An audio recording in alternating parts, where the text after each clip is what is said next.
50 টাকা রাখেন। 1200 পড়বে। দেখেন এই যে এটা হলো আপনার ইন্ডাকশন চুলা ধরে, এই যে তলাটা হলো এরকম। এটা ইন্ডাকশন ধরে, কোনো কমপ্লেন নাই। যে কোনো ইন্ডাকশন চুলা ইউজ করে আমাদের তো অনেক নিতেছে। এই যে এটা 700-800 গ্রাম মাংস পাকাইতে পারবেন, তরু তরকারি পাকাইতে পারবেন 1 কেজির। 700-500 একজনের জন্য এটা। দেখছেন, এটা নিতে পারেন।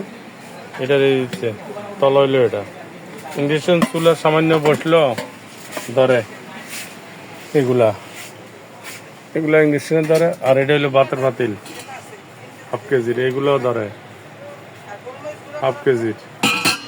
দেখছেন, এগুলো 1/2 কেজির। আর এটা হইলো একবারে ফ্ল্যাট, এটা হলো ফ্ল্যাট, যেটা আপনি ফ্ল্যাট চাইতেছেন এটা হলো ফ্ল্যাট। তো ইন্ডাকশনে যে কোনো স্টিল দিলে অল্প হইলেও সামান্য টাচ পাইলেও ধরে এইগুলা।